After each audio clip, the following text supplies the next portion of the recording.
अस्सलाम वालेकुम, कैसे हैं आप सब। निमरा अहमद का नावल माला ईसाई सोम कॉनवेरो की किस नंबर 15 का ये पार्ट 3 है।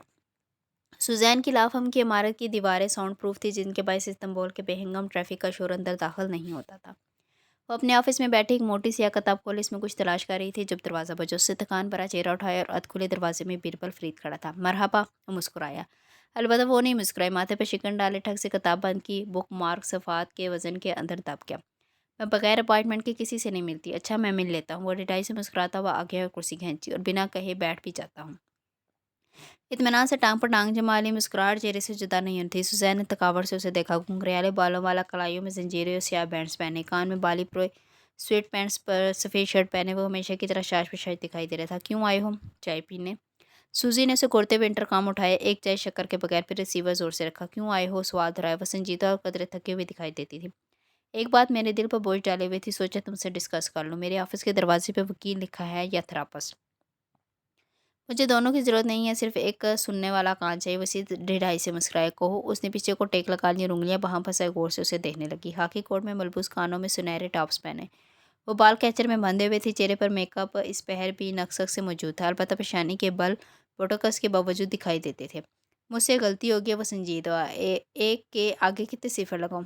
वो बेख्तियार हंसे, वो भी हल्का सा मुस्कुराए। फिर चेहरे को दोबारा संजीदा कर लिया। मैं माहिर के जेल के जाने की वजह से अपसेट था। वो एक दफ़ा पहले ज़हनी अमराज के इस्लाम में भी कैद हुआ था और वो ड्रामा मुझे आज भी याद है। बीरबल की मुस्कुराहट अब मद्धम हो गई थी। वो गौर से सुनने लगी और मुझे लगा इन सारे मसलों की वजह माला है, ज़ियाद की बीवी। वो चौंकी। बीरबल ने इस बात में सर हिलाया। माहिर और इसके दरमियान हमेशा कुछ ना कुछ रहा है, कभी एक तरफा मोहब्बत, कभी नफरत। बस मुझे इस पर बहुत गुस्सा आ रहा था। इन दिनों वो मुश्किल में थी। उसने पूछा कि वो माहिर की कैसे मदद कर सकती है, मगर उसने थूक निकला। मगर मैंने उससे कहा कि वो हमसे कोई रब्ता न रखे। तुम शक्ल से ऐसे विलन तो नहीं लगते थे। कहा ना मुझसे गलती होगी। उसने बेचैनी से पहलू बता। अब वो कनाडा चली गई है। यकीनन वो अपने शोहर से अलग हो रही है, लेकिन उसने माहिर से कोई रब्ता नहीं किया, शायद मेरी वजह से। और तुम चाहते हो कि वो दोनों एक दूसरे से मिल लें ताकि तुम्हारा गिल्ट कम हो। मैं चाहता हूँ कि अगर वो एक दूसरे से नहीं मिलना चाहते तो इसकी वजह मैं ना बनूँ। सुजैन ने गहरी सांस ली। मैं तुम्हारे लिए क्या कर सकती हूँ? सबसे पहले तुम चाय के साथ शक्कर लाने के लिए कह सकती हो। इसके बाद तुम मुझे कुछ अच्छा मशवरा दे सकती हो। उसने मासूमी से पलकें झपकाई। सूजी के माथे की शिकने धीरे धीरे गायब होने लगी। तुम अपने भाई को कॉल करके हकीकत बता दो। वैसे भी वो दोनों अडल्ट हैं, अपनी ज़िंदगी के फैसले अपनी मर्जी से कर सकते हैं। मेरा नहीं ख्याल कि तुम इतने अहम हो कि तुम्हारी वजह से वो इससे बात नहीं करेगी। माहिर मुझसे नाराज़ हो गया तो? उसने कान खुजाए। उसकी नाराज़गी से तुम पर असर पड़ेगा? मेरे बैंक अकाउंट पे पड़ेगा। सूजी उफ करके रहेगी। फिर आगे कोई? तुम कब अपने भाई के साय से निकलोगे? जब 3.5 साल बाद मेरे बाप की दौलत मुझे मिल जाएगी, जिस पर वो साम बन के बैठा है। इसकी मुस्कुराहट वापस आ गई। फिर मुझसे मशवरा लेने 3.5 साल बाद आना। और अभी क्या करूँ? अभी जाओ और अपने भाई को हकीकत बताओ। और चाय? सूजी की मुस्कुराहट गहरी हुई। वो तो मैंने मंगवाई नहीं। वो झुकी और इंटरकॉम की तार उठा के सीधी हुई। वो सॉकेट से निकली हुई थी। इंटरकॉम काफ़ी दिन से ख़राब पड़ा है। बीरबल फरीद का मुंह बन गया। मुँह आकर के बड़बड़ाते हुए उठा। उसकी बड़बड़ाहट में वटमन हानम का लफ्ज़ वाजिया था। जैसे तुम दूसरों के नाम रखते हो, वैसे ही सबने तुम्हारा भी कोई नाम रखा हुआ होगा। वो तन से पूछ रही थी। बीरबल दरवाजे पर हाथ रखे रखे पलटा और एक तेज नज़र उस पर डाले। तुम्हारे बरक्स लोग मुझे बहुत पसंद करते हैं और मेरा कोई नाम नहीं बिगाड़ सकता। सर झटक के आगे को बढ़ गया। कई हज़ार मील दूर चेरी ब्लॉसम तले बैठे माई फ्रीड ने फ़ोन स्क्रीन पर एक कॉन्टैक्ट खोला। पिनोचियो, और कॉल का बटन दबाया। बीरबल के हेलो की जवाब में वो बिना तमहीद के बोला। मुझे कैब की कॉल आई थी। तुम्हारी कंपनी? कैब नहीं यार, वो लूज़र फोटोग्राफी कैब जिसको मैंने पैसे दिए थे। वो सारी बात बताता गया। बीरबल को सारा मामला जज्ब करने में चंद मिनट लगे। वाई बेस स्टोरी तो इंटरेस्टिंग हो गई है। अब मैं क्या करूँ? इसी ख़राब मूड के साथ पूछ रहा था। इसकी कॉल रिकॉर्ड कर लेते और मालो को दिखा देते। उसने इसका सदबा पहले से कर रखा होगा। वो मेरा यकीन नहीं करेगी। मुझे शक है कि वो पहले से ज़िया सुल्तान से कोई डील कर चुका है और अब मुझसे भी पैसे कमाने के चक्कर में। वो ज़ियाद जैसे सीरियल किलर को डबल क्रॉस करने की बेवकूफ़ी कैसे कर सकता है? कहा ना वो लूज़र था, लूज़र रहेगा। अगर थोड़ी सी भी अकल होती तो मुझे कॉल ना करता। तुम माला को कॉल करके बता दो। सिंपल। मैं उसके फ़ोन से ब्लॉक्ड हूँ। शायद वो नंबर बदल चुकी है, शायद वो मेरी आवाज़ तक सुनना नहीं चाहती। वो गर्दन मोड़े सामने ट्रैक को देख रहा था जहाँ चंद साइकिल्स चलते आ रहे थे। About date? बीरबल खंकारा। मुझे तुम्हें कुछ बताना है। चल हमें खामोशी से गुजरे। बीरबल ने थूक निकला। जब तुम जेल गए तो उसने मुझसे रब्ता किया था। उसने कहा था कि अगर मैं माहिर को उसकी किसी मदद या गवाही की ज़रूरत है तो वो उसके लिए तैयार है। व्हाट? तुमने मुझे पहले क्यों नहीं बताया? क्योंकि मैंने जवाब में उसको दोबारा कॉल करने से मना कर दिया था। तुमने किया था? फ़ोन में गूंजती माहिर की आवाज़ बुलंद हुई तो वो गड़बड़ा गया। देखो प्लीज़, मेरा जेब खर्च मत बंद करना, मुझे समझने की कोशिश करो। वो जल्दी जल्दी बोल रहा था। तुम जेल चले गए थे, मुझे डर था कि वो तुम्हें फिर से किसी मुसीबत में डाल देगी। मैं बस चाहता था कि हमारी ज़िंदगियों से निकल जाए। उफ बीरबल। ट्रक के तने से टेक लगाई माहिर ने तासुब से आंखें मिची। मैंने तुम्हें मना किया था कि मेरे मामलात में मत पड़ा करो। तुम्हें इतनी सी भी बात समझ में क्यों नहीं आती? बीरबल का मुंह बन गया। तुम्हें ब्लॉक करने के लिए मैंने नहीं कहा था, ये आइडिया उसका अपना था। मगर वो अफ़सोस से नफ़ी में सर हिलाया था। तुम हर चीज़ पेचीदा क्यों कर देते? तुम आसान बना दो ना। उसे कैफ से माल की हकीकत बता के बीरबल से मज़ीद कुछ कहना बेसूर था। उसे अपनी दूसरी कॉल करनी थी। तुम माला से नहीं मिलोगे, यास्मीन ने सुनते ही कहा था। हम लॉन्ग डिस्टेंस भी कर सकते थे यास्मीन। वो जेबों में हाथ डाले स्टीनी पार्क के ट्रैक पर चलता जा रहा था। बैग पैक कंधों पर पहने, कानों में एयरपोर्ट सगाई। वो जैसे खुद पर ताज्जुब कर था। मैं कितना डिस्पीरेट था। इन दिनों के अपनी थ्रापर से दूर जाने का तस्वर जानलेवा लगता था। बात मत बदलो, तुम उसे नहीं मिलोगे। वो खफा नहीं थी, ऊपर सुकून और संजीदा थी। मिलने में क्या हर्ज है? ट्रैक पर आगे पीछे बहुत से लोग अपने कुत्तों की जंजीरें थामे ठहरे थे। इनमें अक्सर इन कुत्तों के मालिक नहीं थे, बल्कि डॉग वॉकर्स थे, जिनको इन कुत्तों के मसरूफ़ मालकान ने इश्तिहार किया था कि इनके पास अपने कुत्तों को टहलाने का वक्त ना था। क्योंकि मैं जानती हूँ कि तुम्हारे ज़हन में क्या चल रहा है। तुम उसकी मोहब्बत में मुब्तला हो। वो वक्त बीत चुका है, अब वो शादीशुदा है और उसको अपनी शादी की हकीकत मालूम हो चुकी है। वो इसी साहब कोई से गई थी और तुम्हें दूर अंदर उम्मीद बंद रही कि वो तुम्हें माफ़ कर देगी। ऐसा कुछ नहीं है, उसने सर झटका। अलबत्ता चेहरे पे बेचैनी सी नमूदार हुई। ऐसा ही है, तुम्हारे अंदर इस वक्त यही सब जा रहा है। वो अपने शोहर को छोड़ दे और तुम्हारे पास आ जाए। वो खामोशी से रवस पे कदम उठाता रहा, क्योंकि माशरे ने, सतही लिटरेचर और फिल्मों ने तुम्हें यही सिखाया कि तुम्हारी पसंद की लड़की अगर तुम्हें छोड़ के किसी गलत इंसान से शादी कर ले तो जैसे ही वो इससे अलग हो, तुम दोनों को एक हो जाना चाहिए। मैंने कहा ना ऐसा नहीं है। हालांकि हकीकी ज़िंदगी में ऐसा नहीं होता। तलाक आसान नहीं होती माहिर। चाहे वो एक सीरियल किलर और अब्यूज़ शोहर से ली गई हो, वो तल्ख हुआ। चाहे वो दुनिया के बदतरीन इंसान से ली गई, क्योंकि वो हालात जो इंसान को तलाक तक लेकर गए होते हैं, वो इसकी ज़ात को बुरी तरह मस्ख कर देते हैं। कॉफ़ी शॉप के सामने रखी एक मेज़ के साथ माला खड़ी थी। पीकर पैने सर झुकाए हुए एक जग से मेज़ पर रखे कैक्टस के गमले को पानी दे रही थी, एहतियात से कतरा कतरा। पीछे से पैट ने उसके कंधे पर हाथ रखा तो वो डर के उछी। जग हाथ से गिर गया, सारा पानी फर्श पे बह गया। सॉरी सॉरी, वो संभल के माजरत करती जल्दी जल्दी पेपर टावल निकालने लगी। शीडन पानी से भीगा खड़ा था। कोई भी रिश्ता स्याह या सफ़ेद नहीं होता। हर तलाक लेने वाले मियाँ बीवी का आपस में एक अच्छा वक्त भी गुजरा होता है। वो अच्छी यादें किसी नासूर की तरह रसती रहती हैं। वो हार्बर पे बने एक वाटर फ्रंट पर बैठी थी, थोड़ी घुटनों पर टिकाए वो सामने बहते पानी को देख रही थी। उफ़क़ पर नारंगी गेंद धीरे धीरे से पानी में डूबती दिखाई दे रही थी और इसकी ज़्यादा रोशनी में बहुत से मनाज़र उभर थे। वो सफ़ेद कामदार लिबास में बैठी मुस्कुरा के नकानामे पर दस्तखत कर रही थी। वो और ज़िया साल साथ मालदीव के इस रिज़र्वट के प्राइवेट साहिल पे बैठे थे। वो कुछ कह रहा था और वो हंस रही थी। वो ड्राइव कर रहा था। वो फ्रंट सीट पे बैठी मुस्कुरा के बाहर देख रही थी। वो ज़री सितारे वाले लिबास और गहरे मेकअप में मलबूस थी। वो शादी के बाद होने वाली किसी दावत पर जा रहे थे। अभी उस शादी को ख़त्म करना इतना आसान नहीं होता। तलाक की तरफ जाता हर कदम उठाते वक्त औरत गिल्ट का शिकार होती है। क्या वो दुरुस्त कर रही है? क्या वो बदल नहीं सकता? क्या वो इसे एक और चांस देना चाहिए? वो सेव ऑन फूड्स के काउंटर पर खड़ी अपनी ग्रॉसरी को बैग्स में डाल रही थी। दफ्तन पलट के देखा। इससे कदरे फासे पर कैफ जमाल खड़ा था। उसे देखकर सर को इस बात में जम बचती, जैसे तसल्ली दी हो कि वो करीब ही है, कोई इसका कुछ नहीं बिगाड़ सकेगा।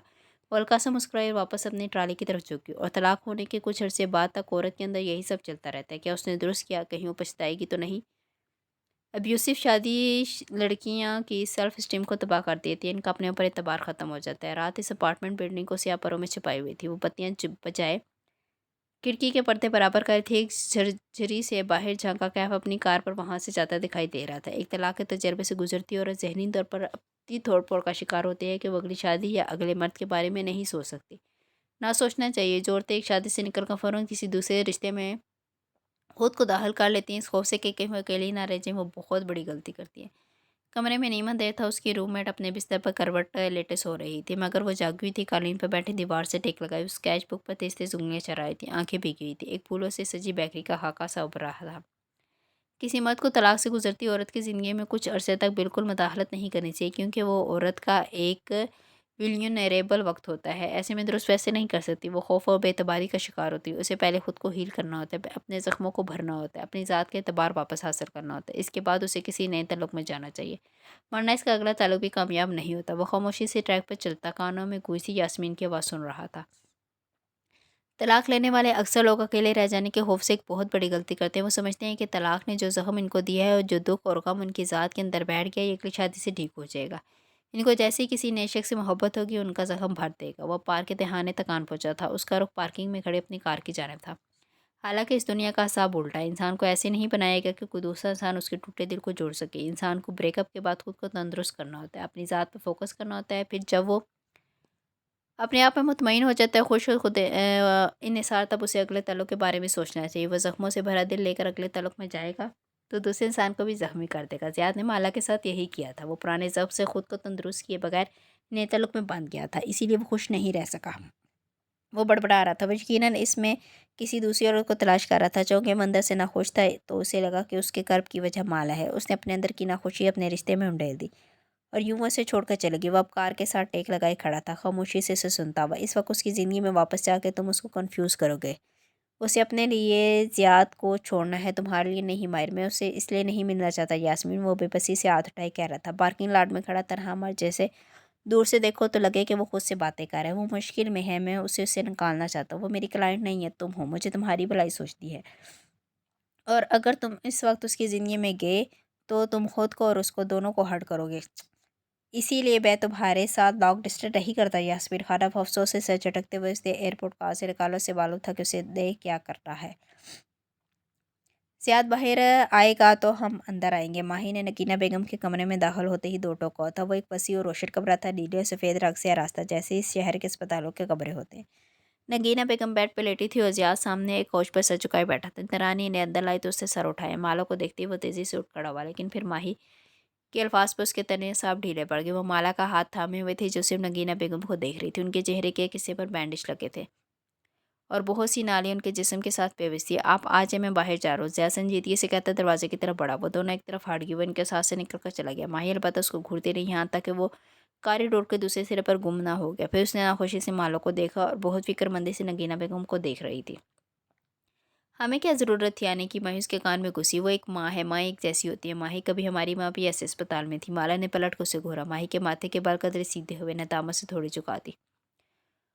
اور وہ میرے ساتھ ہمیشہ اچھی رہی ہیں۔ زیاد اور میرا معاملہ ایک طرح، میری انسانیت بھی ختم نہیں ہوئی کہ میں ان کی بیمار پرسی کرنے نہ ہوں۔ سرگوشی میں کہہ کر وہ نگینہ بیگم کی طرف مڑی۔ وہ ابھی بھی نیند سے جاگی تھی، بددقت آنکھیں کھول کے انہیں دیکھا، پھر گیلی پلکوں سے مسکرائی۔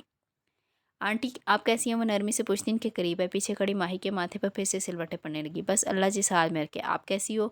اب وہ مسکرا کے اسے دیکھ رہی تھی۔ وہ جواباً کچھ کہنے لگی، لیکن ایک دم فضا میں وہی بوجھل پن سا چھانے لگا۔ اس نے چونک کے ماہی کو دیکھا، وہ اب بھی ناخوش تھی۔ میں باہر جا رہی ہوں، اسی برے موڈ سے کہتی وہ باہر نکل گئی۔ مالا نے دائیں بائیں دیکھا، کیا تھا اس کمرے میں؟ کسی دوا کی بو یا ہسپتال کی گھٹن؟ یا جیسے اس نے بے اختیار سینے پر ہاتھ رکھا، کوئی سیاہ بادل ہو جو ہسپتال کے کمرے کی فضا میں آ ٹھہرا اور اس کے اندر اتنا دھواں بھرا ہو کہ سانس لینا دشوار تھا۔ میں ٹھیک ہوں، بددقت مسکرائے کشمالا۔ انہوں نے اپنا کپکپاتا ہاتھ اس کی طرف بڑھایا۔ مالا کی نظر اس پر جھکی، ہاتھ پہ آئی ہوئی لائن لگی ہوئی تھی۔ اسپتال کے کور کے آدھے استید تھے، وہ کوہنی تک ان کا بازو دیکھ سکتی تھی۔ اس بازو پہ ایک نشان تھا، سلیب سے ملتا جلتا اور ساتھ دو نقطے۔ اس نے پہلے یہ کبھی نہیں دیکھا تھا۔ وہ ہمیشہ پوری سطح کی شلوار قمیص پہنتی تھی۔ زیاد سے صلح کر انہوں نے اس کا ہاتھ تھام لیا، انہوں نے آنکھوں میں آنسو تھے۔ آنٹی میں یہ بات نہیں کرنا، میری زندگی کم ہے، خدا کے لیے میرے بیٹے کو مت چھوڑو۔ اور وہ اب تکلیف سے سانس لے رہی تھی۔ میری پوتی کو مت مارنا، وہ جہاں تھی وہیں کھڑی رہ گئی۔ آپ کو کیسے؟ مجھے خواب آیا تھا بیٹے، میں جانتی ہوں اس بارے میں، خدا کے لیے اس کو مت مارنا۔ انہوں نے اپنے بوڑھے ہاتھ اس کے سامنے جوڑ دیے، آنکھوں سے آنسو بہہ رہے تھے اور زیاد اس کی آنکھیں بھیگنے لگی۔ وہ نہیں جانتا، وہ بددقت بول رہی تھی، خدا کے لیے اس کو مت مارنا، وہ بہت قیمتی ہے۔ انہوں نے اس کا ہاتھ اپنے ہاتھ میں تھام لیا۔ وہ کچھ اور بھی کہہ رہی تھی، لیکن اس لمحے کچھ اور ہوا۔ اسے کچھ چبھا تھا ہتھیلی پر۔ اس نے چونک کے اپنا ہاتھ نکالا، پھر دیکھا نگینہ بیگم کی انگلی میں ایک انگوٹھی تھی، ایک پلین انگوٹھی۔ وہ اسے پلین ہی سمجھتی تھی، لیکن اس نے آج دیکھا تھا کہ وہ پلین نہیں تھی۔ اس کا سبز نگینہ اندر کی طرف مڑا ہوا تھا اور قدرے نکیلا تھا۔ اس کی نوکوں سے چبھی تھی زور سے، اتنی زور سے کہ اسے کچھ یاد آیا تھا۔ یہی چبھن یہ پہلے بھی اسے محسوس تھی۔ وہ اس چبھن کو پہچانتی تھی، مگر کہاں، کب؟ اس نے ہتھیلی کی پوچھ سے گیلا گال صاف کیا۔ آپ ریسٹ کریں، میں پھر آؤں گی۔ یہ ان کی باتیں نہیں تھی جنہوں نے اسے گہرا نام کا دیے تھے۔ فضا کا بوجھل من تھا، کچھ عجیب سا، جیسے کوئی یاسیب ہو۔ وہ جیسے ہی باہر آئی، تازہ ہوا اس کے چہرے سے ٹکرا۔ اس نے کھل کر سانس لیا، جیسے کسی آگ سے جلتی عمارت کے سیاہ دھوئیں سے باہر نکلی ہو، جیسے ابھی ابھی اس نے اپنی جان بچائی۔ ماہی اسی کا انتظار کر رہی تھی، اسے دیکھتے ہی اٹھ کھڑی۔ وہ دونوں بھی راہداری کے سرے تک آئے تھے کہ جب زیاد سامنے کھڑا ہو دکھائی دیا۔ ہم کیا بات کر سکتے ہیں؟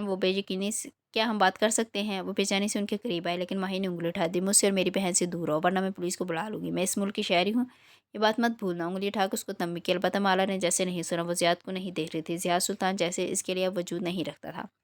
وہ بس ایک ہاتھ سے دوسری تھیلی کو پکڑے اپنے خیال میں آگے بڑھ رہی تھی۔ اس چبھن میں ایسا کیا تھا جو شناسا تھا؟ माहिर पार्किंग में कार लेने गई तो वो दाखिली लॉबी में खड़ी हो गई। शीशे की दीवार से वो काउंटर को देख सकती थी। इंद्रानी वहाँ खड़ी कागजात पर साइन कर रही थी। माला ने पुतले स्कूट के उसे देखा। इंद्रानी या पर्स में से कुछ निकाल रही थी। कैनेडियन डॉलर्स के नोट, यानी नगीना आंटी के पास किसी किस्म की हेल्थ इंश्योरेंस नहीं थी, वरना वो कैश क्यों पे करती। उसने इस तरह में देखा, ये शहर का एक महंगा तरीन अस्पताल था। वो बिना इंश्योरेंस के यहाँ इलाज कैसे अफोर्ड कर सकती थी। ज़्यादा पेमेंट करता तो वो नोटिस ना करती। इसके पास हराम हलाल का बहुत पैसा था, लेकिन इंद्रानी वो इतना सारा कैश लेकर क्यों घूम रही थी। ज़ियाद उसे इतना पैसा क्यों देगा, वो तो किसी को अपना बुखार तक नहीं देता था। उसकी निगाहों ने दूर तक इंद्रानी का पीछा किया था। इस कमरे में सफ़ेद धुआं से भरा था। एक कोरा कैनवस स्टैंड पर जमा था। वो सामने स्टूल पर बैठी थी, सब्ज रुमाल बालों पर बांधे वो सूखे ब्रश धीरे धीरे कोरे कैनवस पर रगड़ी थी। हर रगड़ के साथ एक तस्वीर सी उभर रही थी। सोने के कंगन पहनी, भरी भरी कलाइयाँ। वो परात में रखी सब्जी काट रही थी। इनकी तस्वीर को देखते ही देखते हरकत करने लगी। वो एकदम पीछे होगी, सांस रुक गया, पलके चपकना बोल गई। वो सफ़ेद दुपट्टा सर पर चिकाए, कानों के पीछे ओर से चेहरा झुकाए खीरे काट रही थी। दफ्तर सब्ज आंखें उठाकर उसे देखा। उनकी आंखों की गिरझुरियाँ बहुत कम थी, जिल्द मुलायम थी, वो जवान दिखाई दे रही थी। माँ, उसकी पलकें भीगने लगी। तुमने उसे क्यों मना किया माला? वो गमज़दा नजर आई थी। किसको? तुमने उससे खुद को पुकारने से क्यों मना किया? वो जैसे उससे मायूस थी। माँ, मेरी ज़िंदगी में बहुत मज़े जा रही है। आंसू उसकी आंखों से टप टप गिरने लगे। मुझे पैसे चाहिए हैं। मोहित मुझे बाग में मेरा हिस्सा नहीं दे रहा। ज़ियाद इस शहर में है और ये बच्चा किसी को खुद को पुकारने से मना नहीं करते। वो इसको सुन नहीं रही थी। माँ, मोहित मेरा हक नहीं दे रहा। मुझे जेपी को पेमेंट करनी है। वो रोने लगी थी ज़ोर ज़ोर से। कश्माला, कश्माला। किसी ने उसको कंधा झंझोड़ा। वो एकदम उठ बैठी। वो कमरे में थी, तमाम बत्तियाँ रोशन थी और उसकी रूममेट ताज्जुब से उसके करीब झुकी उसका कंधा हिला रही थी। उठो, तुम रो रही थी। उसने अपना चेहरा छुआ, वो आंसू से भीगा हुआ था। वो जल्दी जल्दी उसे साफ करने लगी। माला को अजीब सी नज़रों से देखती अपने बेड की तरफ चली गई। शायद उसने उसकी नींद में खलल डाल दिया था। ये फजर से पहले का वक्त था। सारी दुनिया सो रही थी। वो बालकनी में चली आई, हल्की सी शाल लपेट के वहाँ रखी आराम कुर्सी पर बैठ गई। आंखें अभी तक भीगी हुई थी। मोहित, मेरे हिस्से के पैसे चाहिए। उसने मोहित को कॉल की, लेकिन उसने नहीं उठाई। वो आजकल उसकी कॉल्स नहीं उठाता था। फिर उसने उसको ऑडियो मैसेज भेजा। उसके पास चारा ना था। अभी मेरे पास नहीं है यार, दे दूंगा। टाइपशुदा जवाब फ़ौरन मसूला। मुझे अर्जेंट चाहिए, मुझे किसी के पैसे देने। तुम माही से मांग सकती हो। मैं तुमसे कर्ज नहीं मांग रही जो तुम कह रही हो कि माही से पूछ के देखो। मैं तुमसे अपना हिस्सा मांग रही हूँ। मैं कुछ करता हूँ, चल नमी के लिए टाइपिंग के नुक्ते बनते और मिटते रहे। वो कुछ लिख लिख के मटा रहा था। तुम्हारे पास बहुत से डायमंड्स भी हैं, वो ज़ियाद के लॉकर्स में रह गए हैं। लिखने के बाद उसको बुरी तरह गिल्ट महसूस हुआ। उसकी तमाम जरूरी ज़ियाद के लॉकर में नहीं रह गई थी। कुछ इसके पास भी थी, लेकिन जेवर आखिरी रास्ता था। डायमंड्स पाकिस्तान में इसी ज्वेलर को वापस बेचना बेहतर था जिसे खरीदे गए थे, बजाय कनाडा में इनको बेचने के। यहाँ इनकी कीमत बहुत कम मिलती थी, सिवाय एक सर्टिफाइड डायमंड्स के किसी को बेचने का फ़ायदा ना था। लेकिन वो मोहित को ये बात नहीं बता सकती थी, वरना वो इसके हिस्से की रकम उसको ना देता। माँ कुछ और भी कह रही थी। उसको फ़क पर उभरती सुर्खी को देखो उसे याद है। उसने सर झटक दिया। वो इस बारे में नहीं सोचना चाहती थी। आज उसका ऑफ था। आज वो सिर्फ सोएगी, और जब सो के उठेगी तो ग्रीनविल आइलैंड की पब्लिक मार्केट जाएगी। वो अपने लिए ग्रोसरी खरीदेगी और वो घर आके केक बेक करेगी। उसे बहुत मीठा चॉकलेट केक चाहिए था, और ताज़ा बेकशुदा खस्ता कुकीज़ भी। उसे माँ की बात के बारे में नहीं सोचना था। उसकी ज़िंदगी में ज़्यादा बड़े मसाइल थे। ये जुम्मे की सपैर थी। वैनकूवरों की सड़कों से गुजरकर तुम इस पल पुल तक आओ तो देखोगे कि सामने पानी के इस तरफ ग्रैनविल आइलैंड नामी जजीरा है। ग्रैनविल इस खित्ते की शॉपिंग, आर्ट और कल्चर का मरकज़ है, जिसके अंदर एक नई दुनिया बात थी। बारिश से गीली सुरमई सड़कें, दुकानों के मखरूती छतें और जजीरे के किनारों पर बनी सी वॉल, जिसके पार पानी पर बगले उड़ते दिखाई दे थे। माला इस वक्त ग्रेनविल की पब्लिक मार्केट में थी। ये शुमाली अमेरिका की आम पब्लिक मार्केट की तरह ही है, भांत भांत की दुकानों से सजी एक इंडोर मार्केट। वो एक लकड़ी का बड़ा सा घर है, जिसमें मखरूती छत बेहद ऊंची बनी है और इसको लकड़ी के सतून उठाए हुए हैं। हर तरफ शॉप्स के फ्रंट दिखाई दे रहे हैं। सी फूड्स की महक, डोनट्स की खुशबू, कैफ़े, ताज़ा फल सब्जियों के स्टॉल। वो एक सी फूड की दुकान के सामने खड़ी थी। एक कोहनी पर फलों से भरा थैला उठाए, दूसरे हाथ में एक गर्म खाकी पैकेट पकड़े जिसमें ताज़ा बैगशुदा कुकीज़ थी। वो झुक के शूके इसमें सजे समुद्री जानवर को देख रही थी। आज वीकेंड के बाद कैफ की छुट्टी थी। वो तनहा थी। फिर उसे एहसास हुआ कि वो तनहा नहीं है। चौंक के गर्दन उठाई। से मालूम था कि उसे किस समत में देखना है। दाएं जानिब जहाँ मार्केट का कोना मोड़ा था, वो जानती थी कि वहाँ कोई है, वहाँ से कोई आ रहा है। अभी दिखाई नहीं दे रहा, लेकिन अभी दिखाई देगा। किसी भी लम्हे वो सांस रोक किस जानिब देखेगी और तब उसे वो दिखाई दे। वो इसी तरफ से चलता आ रहा था, जीन्स की जेबों में हाथ डाले, सफ़ेद हाई नेक पहने कि आज बारिश के बाद मौसम बहुत ठंडा था। वो दाएं बाएं मतलाशी नज़रों से देख रहा था। बाल जल लगा के पीछे का रखे थे, शेव हल्की सी बड़ी हुई थी। उसे देखती रही यहाँ तक कि माहिर की निगाह उससे मिली। वो वहीं ठहर गया। माला ने चेहरा शोकेस पर झुका दिया, जहाँ बहुत से केकड़े, झींगे और मछलियाँ उसकी मुंतज़िर थी। वो चंद लम्हे के लिए कदम न बढ़ा सका। वो इस माला से मुख्तलिफ लग रही थी जिसको उसने कैफ़ की वीडियो कॉल में देखा था। वो इससे भी मुख्तलिफ लग रही थी जिसको उसने मोहित के नकाब पर देखा था। वो सियाह सफ़ेद फूलदार कॉटन फ्राक में मलबूस थी, सफ़ेद टार्ट्स के साथ हम रंग जॉकर्स, लंबे बाल हाफ कैचर में बंधे थे और चेहरा मेकअप से बेराया लग रहा था। वो यहाँ से भी उसकी गर्दन पर मैं प्रोया फाख्ता वाला लॉकेट देख सकता था। चंद कदमों का फासला अबूर करना इतना मुश्किल ना था, लेकिन इतना आसान भी ना था। तुम्हें कैसे मालूम कि मैं यहाँ हूँ? वो करीब आया तो वो शोकेस पर झुके चेहरे के साथ बोली। चीनी खातून सेल्स वूमन ने उसकी मुंतज़िर थी। माबीना ने कहा कि तुम पब्लिक मार्केट में मिलोगे। माबीना ने बिलाहर उसकी कॉल उठा ली थी। वो पहले 2 दफ़ा इसलिए नहीं उठा सकी कि उसका फ़ोन हुरैन के पास था, जिस पर उसने उसे यूट्यूब पे कार्टून लगा के दिए थे। हुरैन अपनी नन्ही उँगली से कॉल काट देती और माही को मालूम ही ना होता कि उसको किसी की कॉल आई है। 3 पाउंड सैल्मन वो चीनी सेल्स वूमन को बता रही थी। फिर निगाह उठा के उसे देखा जो साथ खड़ा था, उसके गाल पे ज़ख्म का निशान वैसे ही था। क्यों आए हो? 2 वजूहात हैं, सुनो कि तुम्हारे मुँह से कभी दुरुस्त वक़्त पर सच नहीं निकला। थैंक यू सेल्स वूमन ने मछली का थैला बढ़ाया। शुक्रिया कहते हुए माला ने हाथ बढ़ाया। क्या हम बैठ के बात कर सकते हैं? माही ने उससे पहले थैला थाम लिया और अबरू से आगे चलने का इशारा किया। वो गहरी सांस लेकर आगे बढ़ गई। वो इससे के साथ कदम उठाने लगा। पब्लिक मार्केट में बोली जाने वाली भांत-भांत की बोलियां कानों से टकराई थी। फिर भी यूँ लगता था कि हर तरफ खामोशी चाहिए। वो मार्केट के अगली दरवाजे तक आ रुके। यहाँ लकड़ी और शीशे की ऊंची खिड़कियाँ बनी थी जिनसे बाहर बहता फॉल्स क्रीक का पानी दिखाई दे रहा था। वहाँ लकड़ी की ऊंची मेज़ें कुर्सियाँ रखी थी। माला ने एक मेज़ पर उसके थैले रखे। उसने अलबत्ता दूसरे थैले वहाँ नहीं रखे। वो सीने से बाजू लपेटे शीशे की दीवार की जानिब पुष्ट किए खड़ी हो गई, ऐसे कि वो इसको बराह रास्त देख रही थी। और केक्स का पैकेट सनूस हाथ में था। कैसी हो? वो इसके पीछे शीशे के पार ऊंचा पुल और उसके तले तैरती कश्तियाँ देख सकता था। पानी की दूसरी जानिब आसमान को छुड़तियाँ मारते खड़ी थी। असर का सूरज उनके नीले शीशों पर जर्द रोशनी यूं गिरा रहा था जैसे कुछ पिघला हुआ सोना। कैसी लग रही हूँ? वो उसकी आंखें छोटी करके देख रही थी जैसे उसका चेहरा पढ़ना चाहती हूँ। मैं जानता हूँ बीरबल ने तुम्हें कहा था कि मैं अपनी ज़िंदगी के फैसले बीरबल के कहने पे नहीं लेती। वो एकदम तेज़ी से बोली। माहिर ने लब निचले। वो जानता था कि उसकी बात अभी मुकम्मल नहीं हुई। वो उसकी आंखों में अपने लिए दबा दबा गुस्सा देख सकता था। अब उसने क्या किया था? तुम्हें याद है मैंने इस्तांबुल में तुम्हें कुछ बताया था? वो इसी तरह से ज़ख्मी आंखों से देख रही थी कि हलाल कहाँ है। वो किसी मस्जिद या मदरसे के करीब है और मैंने अपने और तुम्हारे तमाम इख्तलाफात को भरा के तुम्हारी मदद करनी चाहिए थी, लेकिन तुमने क्या किया? उसने गहरी सांस ली। बहुत कुछ याद आया। झील किनारे कॉटेज में फैली रात और 2 नफस। मैं आई थी तुम्हारे पास मोहित के निकाह वाले दिन। मैंने पूछा था तुमसे कि अगर तुम ज़ियाद के बारे में कुछ जानते हो। उसकी आंखें गुलाबी हुई। इनमें दुख नहीं था, गुस्सा था। और तुम जानते थे उसकी हकीकत। तुम मिले थे उससे, लेकिन तुम खामोश रहे। तुम मेरा एतबार न करती। वो मेरा कसूर होता, मेरा। उसने सीने पर उंगली से दस्तक दी। मैं तुमसे तुम्हारे कसूर का पूछ रही हूँ। तुमने खामोशी को चुना और मैं उस आदमी के साथ वापस चली गई। मुझे इस वक्त नहीं मालूम था कि वो किसी इंसान को कत्ल कर सकता है। जब मालूम हुआ तो मैंने तुम्हें कॉल्स की थी। तुमने जवाब नहीं दिया। तब देर हो चुकी थी। वो दोनों शीशे और लकड़ी से बनी दीवार के साथ आमने सामने खड़ी थी। करीब में एक फैमिली आके कुर्सियाँ संभालने लगी तो माला ने आवाज़ नीचे की। जब मुझे तुम्हारी बहन के बारे में इतना सा भी उंगली और अंगूठे के दरमियान खला बना के दिखाया मालूम हुआ तो मैंने तुम्हें कॉल की थी। मोहित के निकाह पे मैंने तुम्हें कहा था कि मैं तुम्हारा एतबार करूंगी, लेकिन तुम चुप रहे। फिर अब क्यों आए हो? अब कुछ बताऊं तो एतबार करोगी? माया ने इसी संजीदगी से ब्रूट है। माला ने सर झटका। अब ऐसा क्या है जो मैं नहीं जानती? कैफ जमाल तुम्हारा बॉडीगार्ड। तुम्हारा मतलब है असली कैफ जमाल? वो तल्ख हुई तो माहिर ने गहरी सांसी। क्या वो इसके फरेब को बुला नहीं सकती थी?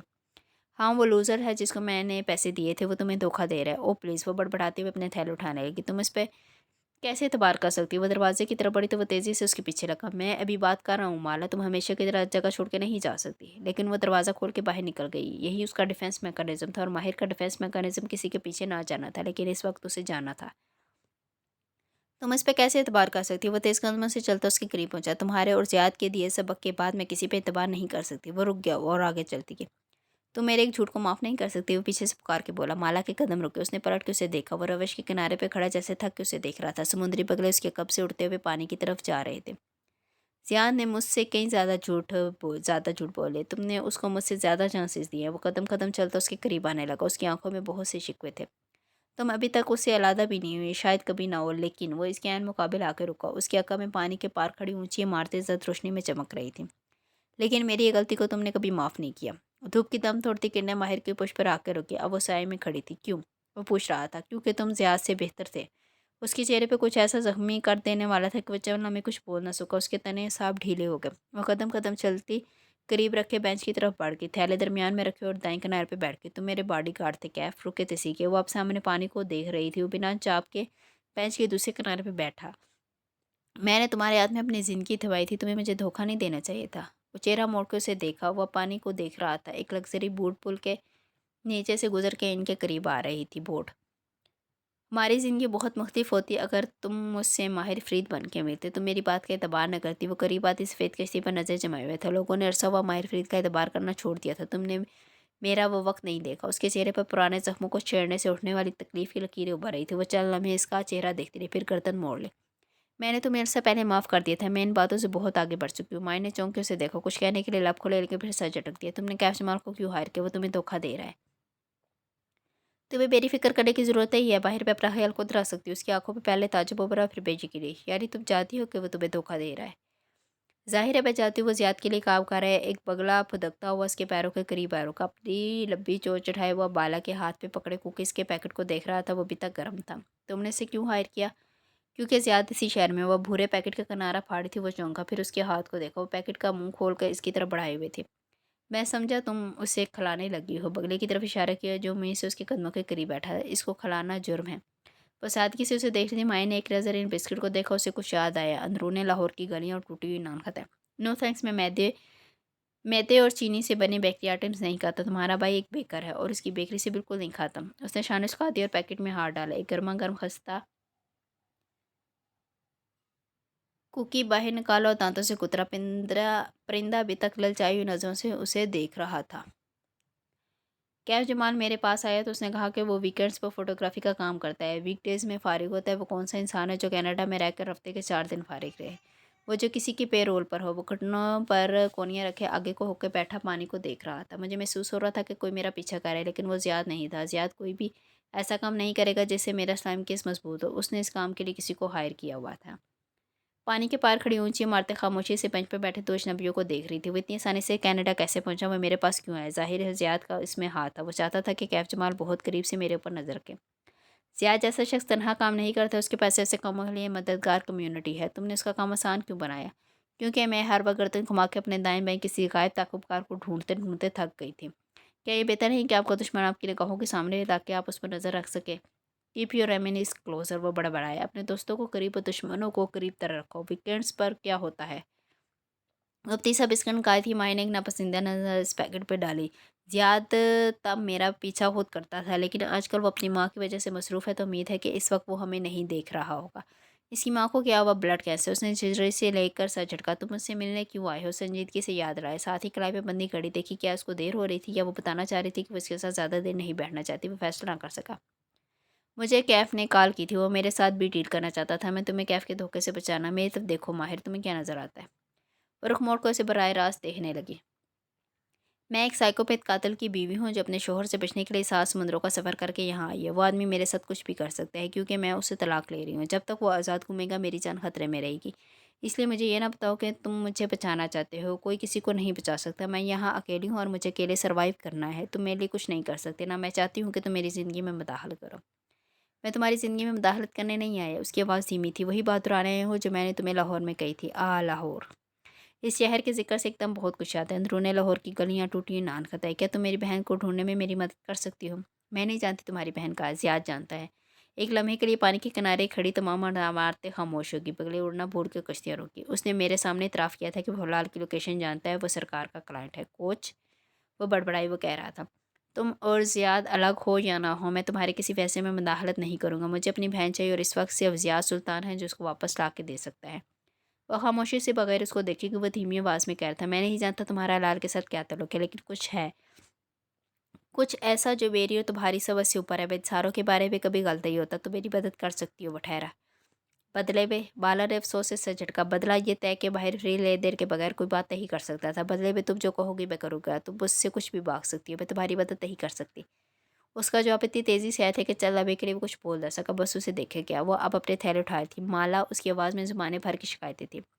میں تمہاری مدد نہیں کر سکتی کیونکہ تم اپنی بہن کو ڈھونڈنا ہی نہیں چاہتے۔ وہ تھیلے لیے اٹھ کھڑی۔ وہ چونک کے گردن اٹھا کے اسے دیکھنے لگا۔ میں اتنے برس سے اس کو ڈھونڈ رہا ہوں۔ تم اس کو نہیں، اس جادوگر کو ڈھونڈ رہے ہو۔ وہ ناسمجھی سے اسے دیکھتے ہوئے کھڑا ہوا۔ تم آج تک اسے تلاش نہیں کر پائی کیونکہ تم اس کو تلاش نہیں کر رہی ماہر فرید۔ وہ اسی سنجیدگی سے اس کی آنکھوں میں دیکھ رہی تھی۔ وہ دونوں بینچ کے ساتھ کھڑے تھے۔ ایک طرف رفش پہ چلتے لوگ تھے اور دوسری جانب پانی پہ دم توڑتی نارنجی کرنیں۔ تم میری زندگی میں کیوں آئے ہو؟ حلال کے لیے نہیں، تم سرکار کی تلاش میں تھے کیونکہ تمہیں کسی نے کہا تھا کہ حورے جہاں کی بیٹی سرکار کو جانتی ہے، کیونکہ سرکار میرے اوپر جادو کر رہا تھا۔ تم سرکار کے ساتھ آبسیسڈ ہو ماہر۔ حلال اس کے پاس ہے، اگر میں اس جادوگر کو ڈھونڈوں تو تم اس کو صرف حلال کے لیے نہیں تلاش کرے، تم اسے اپنا انتقام بھی چاہیے۔ اس نے کوکی کی خالی پیکٹ کا کنارہ پھاڑا، پھر پر سے ایک پین نکالا، وہ سر جھکا اس کے ہاتھوں کی حرکت دیکھ رہا تھا۔ وہ ایک تھیلی پہ بھورا کاغذ رکھے اس پین سے کچھ لکھ رہی تھی۔ جس دن تمہیں یہ سمجھ آ جائے کہ تمہیں صرف اور صرف اپنی بہن کو ڈھونڈنا ہے، مجھے کال کرنا، میں تمہاری مدد کروں گی۔ ماہر نے کاغذ سامنے، اس پر ایک موبائل نمبر درج تھا۔ وہ اب تھیلے اٹھائے پبلک مارکیٹ کی عمارت کی طرف جا رہی تھی، اسے چند چیزیں مزید لینی تھیں۔ وہ دھیرے سے واپس بینچ پہ بیٹھا، ہاتھ میں پکڑی پرچی کو دیکھا، دماغ جیسے کسی خواب سے جاگا تھا۔ کیا وہ اسی لیے ہمیشہ اس سے ایک قدم آگے رہا تھا؟